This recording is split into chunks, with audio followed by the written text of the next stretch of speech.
کله ورته داسې وکتل جلیل القدر پیغمبرو یو شان والا او یو دبدبي والا پیغمبرو چا ورته پورته کتل هم نس نو چې کله زنانه ته وکتل پاغه باندې داسې رفرفه راغی او بیا یې دوباره چغه وکړای خلک دا خبره ورسره یاد ساتي چې دا خبره ما په خپل ونه کړ په دې باندې ما د قارون نه پیسې اخیستې سازش ناکام شو د پیغمبر خلاف سازش شو خو ناکام شو بس موسی علیہ السلام چون کیا قوم کی فرعون قارون په کیامو یا الله تعالی چې دا قارون دې حد تر ورسېد چې وز زما عزت تار کوي الله ذلیل او رسوا الله څنګه ذلیل کو سره د مالې پزمکه کې خو سچ غیوالی موسی سوال درته کوم ماف نکا نه دا سستا یو ډنډ نه ده د دې نمخ کې ډېر ګناهونه کړي دي ډېر سازشونه دي کړي لہذا نه دي معاف کوم الله رب ذو جلال ور سره هم کلام شو موسی ډېر چغې درته والی خو ظالم دا قارون ظالم سوچ ونه کو بی انصاف او انصاف ونه کو کپه دې ټیم کې سوچ کړي او صرف یو چغې ما تبارکله چې یا الله ما معاف کو یا الله ما معاف کو خو چغې تا ته ټولي والی تا ته چغې والی موسی علیہ السلام ورته خیره وکړه ساره د سازش لاړو پزمکه کې وسم روان ساره د مال د قیامت پورې په دې ځمکه کې د حقیقت رواني د سزا د موسی علیہ السلام چې کله د فرعون ورته نجات حاصل شو او فرعون هغه ظالم بادشاہ تیر شوی دی چې بنی اسرائیل معصومان به قتلول چې کله خوب ولیدو او نجوميان ورته ویل چې د دې نه بعد به یو معصوم پیدا کیږي او ستا د بادشاہي د خاتمي ذریعہ به ګرځي نو اعلان وکړو چې څومره معصومان هم زما په دې بادشاہي کې پیدا کیږي نو بسر ته کټ کوي او د مور مخې ته قتلول او یو غټ ظلمي شروع نو بنی اسرائیل راغلو دا فرعونیان ورته وای زمنګا ربا هغه فرعون ته خپل رب دا بنی اسرائیل خو من خپل غلامان جوړ کړي زمنګ خادمان دي نو کته د سلا معصومان قتلې دا مشران به ختم شي نو زمو خدمت به وسو کوي لہذا یو کال پریدا چې دا معصومان ته موجنه او بل کال له قتلوا موسی علیہ السلام چې کله پیدا شو د مور سره یې راشوا الله پاک ورته الهام وکړ دا بچی دی په صندوق کې ورواچوا او سمندر ته واچوا او بل طرف ته یو بل سړی په دغه ټیم کې پیدا شو چې مور ولنوم موسی کې هو اغله مور نوم سکه خو دو موسی چې ورسته ورته سامری وي الله پاک په قران کې په سامری سره یاد کړ خو نوم خپل موسی مور د خپل یری د وجه نه دغه بچی راوغست ځنګل ته ویړو وای چې زما مخې ته بچی علی کې د دینه خداره چې در ځنګل زناور دی وخري خو چې زما مخې ته حلال نو چې کله ورواچ نو الله رب ذو الجلال جبريل عليه السلام راولېګو او د هغه سامری تربیت او پرورش د جبريل عليه السلام په ذریعه سره الله پاک په ځنګل کې وکړو او راغټې کو او د موسی عليه السلام تربیت الله پاک د یو ظالم بادشاہ د فرعون په کور کې وکړو وشکلا موسی عليه السلام ته خدا سامری د موسی علیہ السلام د خاندان نو د بنی اسرائیل د خاندان نو چې کله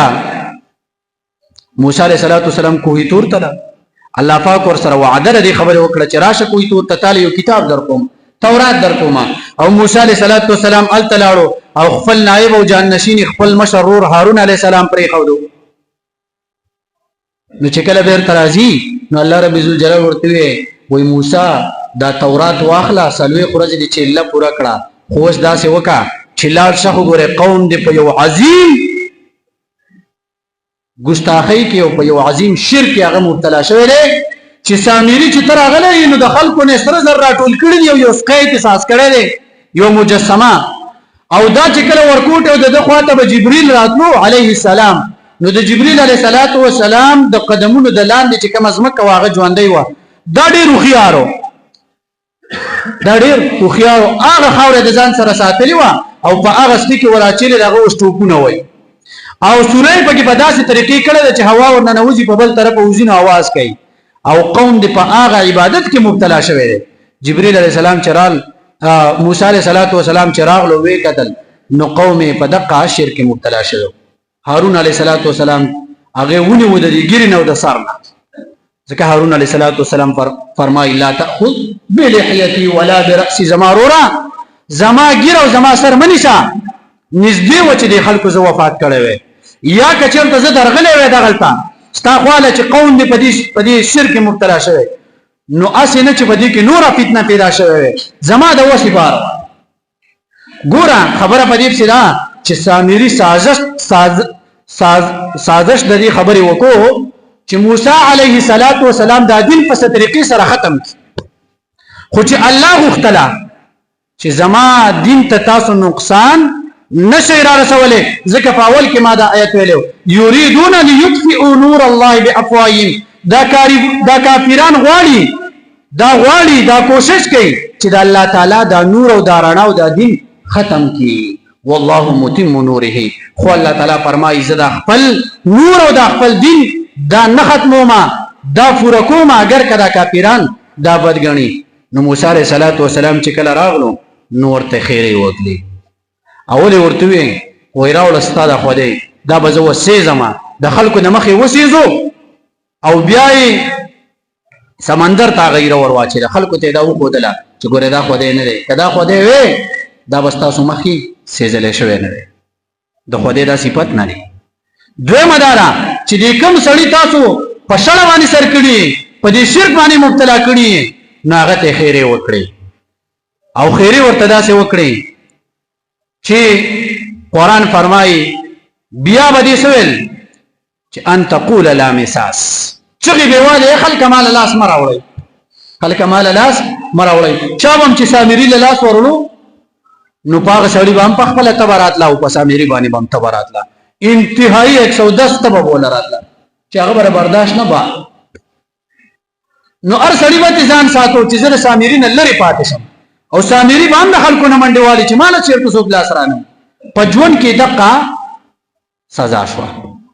او الله رب ذوالجلال په داسې دانې راوخېجولې او داسې بیماري چې کله وفات شو څوک ورتله نه بیماري به ورته لګېدله. نو خلکو په غټو غټو لرګو باندې ونیو، د یو دیوال خوا کې ورواچو، د پاسې به دیوال راواچو، او په ورځ د قیامت باندې هم دا د دین خلاف چې چا هم سازشونه کړي دي، الله رب ذوالجلال زما او ستا لپاره د عبرت نشانه او نمونه ګرځولې ده. لہذا کوشش د دې خبرې پکار دی که چېرته ستا په زړه کې د یو مسلمان خلاف دغه سوچ فکر پروت دی چې زه د یو مسلمان د یو انسان د یو ورور مسلمان خلاف دا سازش کومه، نن دغه نه توبه وباسه، نن دغه سازش نه لاس رامنې کا، نن د یو مسلمان د بیزتۍ کوشش مکوه، نن یو مسلمان ته تکلیف درد رسول دغه نه ځان رامنې کا، ځکه الله فرمایي ګوره نتیجه ډیره بده ده، هغه ته نقصان نشي رسولی. ولا يحيق المكر السيء الا باهله، په دغه خبره اتره کې به ځان راګیر کې هغه سړی نشي راګیرولی، دغه سړی نه عزت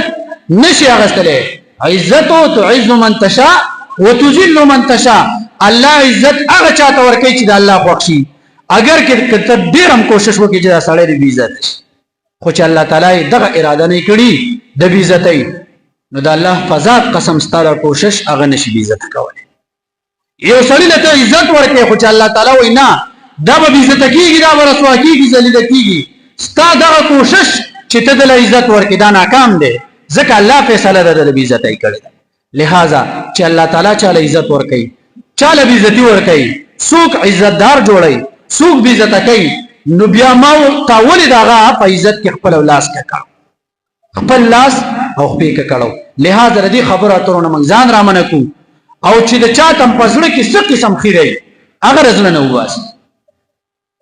ځکه نبی علیہ الصلوۃ والسلام فرمایي د مسلمان شان لري المسلم من سلم المسلمون، مسلمان هغه چې د لاس نه به مسلمان سالمی بچ وي، ښه د جبې نه د لاس نه. نو اسې نو خدای مکا چې زما او ستا د جبې نه زما او ستا د لاس نه چاته نقصان ورسي، او اسې نو چې د مسلمان دغه عظیم دو صفتونه چې نبی علیہ السلام ښودلي دي اسې نه چې دغه زما او ستا نه ضایع شي. الله رب ذوالجلال دې پرې خبرو اول ما ته بیا موږ ټولو مسلمانانو ته عمل کول اسانه کړي. الله ته زموږ نه راضي شه، الله زموږ ټول ګناهونه موږ ته معاف کړه، د عفو قلم پې راکاږه. حاضر مجمع کې چې څوک هم دي الله تعالی الله د دوانو جهانو خوشحالي کامیابی نصیب کا. حاضر مجمع کې څوک هم بیماران دي، د شکورونو کې بیماران دي، بچیان ورونه خويندې مور افلار عزیز قریب رشتہ دار صحت کامل علاج مستمر نصیب کا. من ټول د لا علاج امراض او بیمارو هسپتالونو وساتلې کا. اتفاق او اتحاد نصیب کا. الله زمونږ د ایمانونو زمونږ د دین اسلام حفاظت وکا. الله زمونږ ورسره مینه محبت ستاره دین اسلام سره نصیب کا. د پیغمبر او د طریقو سره زمونږ مینه محبت نصیب کا او زمونږ په ژوندۍ کې جاری وساری کا. الله چاته څه قسم مشکلات مصیبتونه دي په خندا خوشاله سره بدل کا. حلال رزق زمونږ د ټول نصیب کا. د حرامونو مساتلې کا. په اخر وخت کې دا کلمه نصیب کا چې لا اله الا الله.